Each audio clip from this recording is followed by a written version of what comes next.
selamat malam teman-teman. Terima kasih sudah mendengarkan podcast kita. Pada hari ini kita akan membahas mengenai salah satu kejadian kecelakaan pesawat penerbangan yang cukup menggemparkan dunia ketika itu. Dan kejadian ini menimpa maskapai Saudi yang berasal dari Arab Saudi. Nah, sebelum kita masuk ke topik utama kita hari ini, mungkin kamu ada pengalaman nggak sebelumnya dengan maskapai Saudi ini? Oke, kalau dari aku tidak pernah ada pengalaman naik dengan maskapai Saudi ini, tapi di bandara tempat kita berada di Indonesia, itu ketika musim haji, pemerintah itu akan mendatangkan maskapai Saudi ini untuk perjalanan haji ke Tanah Suci. Nah, beberapa armada yang waktu lalu ada itu ada Boeing 747-400 Jumbo Jet, kemudian ada Airbus A330. Nah, Boeing 747-400 ini merupakan pemandangan yang tidak biasa ya, apalagi di Indonesia, karena banyak maskapai-maskapai dunia sekarang itu sudah mulai beralih ke tipe pesawat yang twin jet. Dan pemandangan seperti ini sudah mulai langka.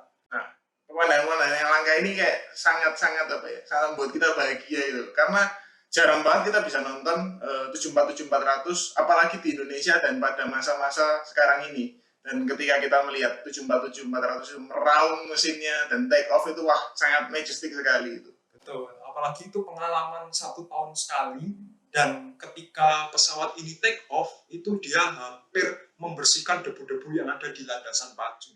Nah, tadi kan kita udah bicara mengenai pengalaman-pengalaman indah kita bersama dengan Saudi ini.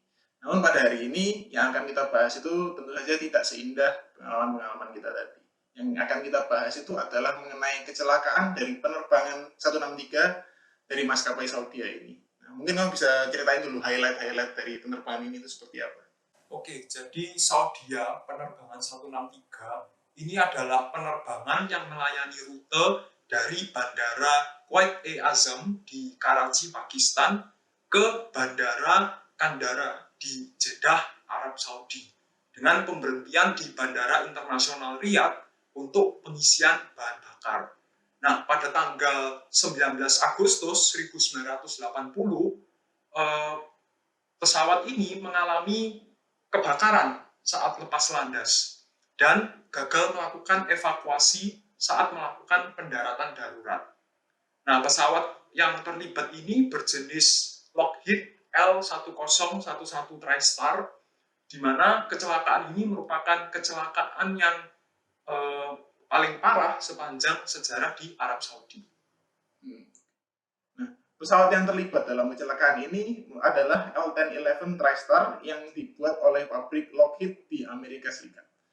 Pesawat L1011 TriStar ini merupakan salah satu pesawat yang paling mutakhir pada masa itu, di mana pesawat L1011 TriStar ini memiliki kemampuan untuk mendarat bahkan pada zero visibility atau landing pada kategori 3C, yang merupakan tidak ada visibility dan hanya menggunakan instrumennya. Dan dengan kemutakhiran ini seharusnya L1011 memiliki kemampuan daya jual yang bagus, tapi sayangnya kalah oleh kompetitor-kompetitornya seperti McDonnell Douglas DC-10. Nah, meskipun demikian, L1011 ini mampu menembus pasar Arab, yaitu pada tahun 1979 mereka melakukan penerbangan perdananya dengan maskapai Saudi Arabia ini. Oke, jadi penerbangan 163 ini memiliki 287 penumpang dan 14 kru. Jadi totalnya itu ada 301 orang. Nah, mayoritas penumpang di sini adalah jamaah asal Arab Saudi dan Pakistan yang akan merayakan bulan suci Ramadan di Mekah. Dan di mana mereka itu harus turun ke Jeddah, karena Jeddah ini merupakan gerbang internasional utama bagi mereka yang ingin ke Tanah Suci, terutama ke Masjidil Haram. Nah, karena tipe pesawat ini tipe pesawat yang lama ya, jadi kru di kokpit itu ada 3 orang, 1 orang kapten yang bernama Al-Kowiter, lalu 1 orang first officer yang bernama Sami Abdullah, dan 1 orang flight engineer yang bernama Bradley Curtis. Jadi kita bisa melihat dari nama-nama mereka bahwa kapten dan first officer ini berkebangsaan Arab, dan untuk flight engineer-nya itu berkebangsaan dari Barat. Nah, untuk pengalaman sendiri, itu mereka secara pengalaman tidak terlalu banyak, karena kapten ini hanya memiliki 388 jam terbang, lalu first officer-nya hanya 125 jam terbang, dan flight engineer-nya hanya 157 jam terbang. Jadi ini jam terbangnya masih minim untuk yang di pesawat yang baru, dan nanti jam terbang ini akan berdampak dalam peristiwa-peristiwa berikutnya. Betul. Karena mereka ini masih dibilang cukup baru ya pada tipe L1011 ini. Jadinya ya nanti akan kita lihat hasil dari keminiman dari pengalaman mereka ini. Sekarang kita akan membahas alur kejadian dari peristiwa ini secara kronologis. Jadi pada pukul 21:08 waktu setempat, pesawat lepas landas dari Riyadh untuk menuju ke Jeddah. Nah, 7 menit kemudian, para pilot menerima peringatan adanya asap dari kompartemen kargo. Namun setelah menerima peringatan tersebut, para pilot ini tidak langsung bereaksi, tidak segera mengambil tindakan, tetapi malah sibuk memperdebatkan apakah peringatan ini benar adanya atau tidak. Sebelum akhirnya pada pukul 21:20, kapten ini memutuskan untuk mendarat kembali di Riyadh, tapi belum mengumumkan kondisi darurat. Nah, karena kondisi api sudah semakin parah, api ini membakar kabel penghubung yang menuju ke thrust lever engine nomor 2. Engine nomor 2 ini terletak di bagian tengah di ekor dan menyebabkan mesin itu harus dimatikan. Akhirnya kapten mengambil keputusan bahwa ini adalah kondisi darurat, dia harus segera kembali ke bandara dan petugas pemadam kebakaran dan juga ambulans itu telah disiapkan untuk membantu dalam proses evakuasi. Setelah emergency sudah dideklarasikan, pesawat ini akhirnya mendarat lagi di Bandara Riyadh. Proses pendaratan ini berlangsung mulus, namun tidak dilakukan emergency braking. Sehingga pesawat ini melakukan yang namanya rolling atau berjalan terus-menerus di landasan selama 2 menit 40 detik. Karena tidak adanya emergency braking, akhirnya petugas pemadam kebakaran harus mengejar pesawat sampai ke ujung landasan. Setelah di ujung landasan, si pilot atau kapten ini bilang bahwa dia akan mematikan mesin dan memulai evakuasi. Namun setelah itu tidak ada komunikasi lagi dengan pihak luar. Setelah 3 menit tidak ada komunikasi, akhirnya mesin 1 dan 3 dimatikan dan pemadam kebakaran menunggu koordinasi lebih lanjut lagi dari pesawat untuk terjadinya evakuasi. Namun sayangnya tidak ada koordinasi atau komunikasi lagi dari pesawat. Sehingga akhirnya mereka saling menunggu dan mereka kalau dari luar ini bisa melihat bahwa ada api dari bagian belakang pesawat.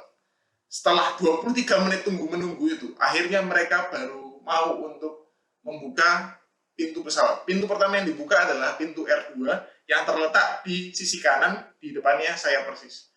Ketika mereka membuka, mereka menemukan bahwa semua orang yang ada di dalam pesawat ini sudah meninggal, sudah tewas dalam kondisi yang mengenaskan. Namun ketika itu mereka tentu saja masih belum tahu penyebabnya apa. Yang mereka tahu adalah sudah tidak ada lagi tanda-tanda kehidupan dan semuanya sudah meninggal dalam kondisi mengenaskan. Setelah dibukanya pintu itu 3 menit kemudian terjadi flash fire atau kebakaran yang instan yang menghabiskan dan menghanguskan seluruh bagian atas dari pesawat itu. Hal ini menyebabkan akhirnya pesawat itu hancur dan 301 orang yang di dalamnya meninggal dunia. Nah, tim investigator mulai menginvestigasi kejadian yang parah ini. Yang dilakukan pertama-tama adalah menganalisa dari apa yang terlihat di depan mata mereka, yaitu adalah seonggok badan pesawat yang sudah hangus. Dari badan pesawat yang sudah hangus ini, mereka mulai menyelidiki kira-kira apinya mulai dari mana. Dan setelah diselidiki, ditemukan bahwa api itu muncul dari bagian belakang pesawat di bagian kompartemen kargo J3. Kondisi api ini lama-kelamaan makin membesar karena tidak diapa-apakan ketika itu. Ketika itu dari kargo tidak diapa-apakan sehingga akhirnya makin membesar dan mulai menyebar ke seluruh bagian pesawat. Nah, ketika mendarat, api yang makin besar ini kan dibiarkan karena pemadam kebakaran juga tidak punya akses untuk masuk ke dalam. Sehingga akhirnya api ini menghasilkan asap yang luar biasa banyak. Dan asap yang luar biasa banyak ini menyebar ke seluruh bagian kabin dan akhirnya ini yang membunuh seluruh orang yang ada di dalam pesawat ini. Jadi bukan merupakan api yang membunuh penumpang-penumpang tersebut, tetapi merupakan asapnya. Karena hasil dari smoke inhalation dari karbon monoksida dari asap api tersebut. Sehingga kalau kita bisa sadari, yang bahaya dari kebakaran di dalam pesawat bukan hanya apinya saja, tetapi juga asap yang dihasilkan oleh api tersebut. Kemudian penyelidik mencoba untuk menyelidiki kira-kira apa saja yang dapat menjadi penyebab dari kebakaran di Flight 163 ini. Namun sayangnya dari hasil penyelidikan yang dilakukan, mereka tidak bisa menemukan secara pasti penyebab dari kebakaran ini. Beberapa pihak menyebutkan bahwa kargo dari penerbangan 163 ini mungkin mengandung bahan yang mudah terbakar, sehingga akhirnya membakar kargo dan membakar seluruh pesawat. Beberapa pihak juga menyebutkan bahwa ada kemungkinan ada penumpang-penumpang yang ingin memasak teh di dalam pesawat. Namun, kita tidak bisa tahu secara pasti karena bukti-bukti yang tersedia tidak cukup untuk dapat meyakinkan kita bahwa satu atau dua hal itu merupakan penyebab dari kebakaran. Namun yang pasti adalah hasil otopsi menyebutkan bahwa semua orang yang meninggal di pesawat ini meninggal akibat smoke inhalation, akibat lamanya proses evakuasi yang dilakukan. Nah, para investigator juga menelaah kembali latar belakang dari ketiga kru ini. Karena sebelumnya sudah kita sebutkan bahwa mereka bertiga ini memiliki pengalaman yang sangat minim. Dan ternyata secara track record, kapten ini adalah seseorang yang lambat dalam belajar, sehingga dia juga memerlukan banyak pelatihan lebih. Kemudian untuk first officer-nya sendiri, itu juga pernah ikut program pelatihan, namun dikeluarkan karena performanya dia yang buruk. Dan yang lebih unik dan parahnya di sini adalah flight engineer-nya itu mengalami disleksia atau kesulitan dalam membaca. Bahkan dia itu sampai berinisiatif untuk membayari biaya pelatihannya sendiri untuk dapat bertahan di posisi flight engineer.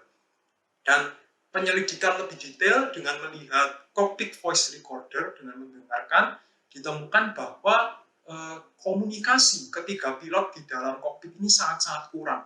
Contohnya bisa ditemukan ketika flight engineer Bradley Curtis ini menyadari adanya asap di dalam pesawat, dia hanya berkata, BF cargo. Dan yang lain hanya berkata, what? 3 kata saja dan tidak ada yang memahami. Lalu dia mengulang lagi, BF cargo. Kemudian yang lain menjawab, what's going on?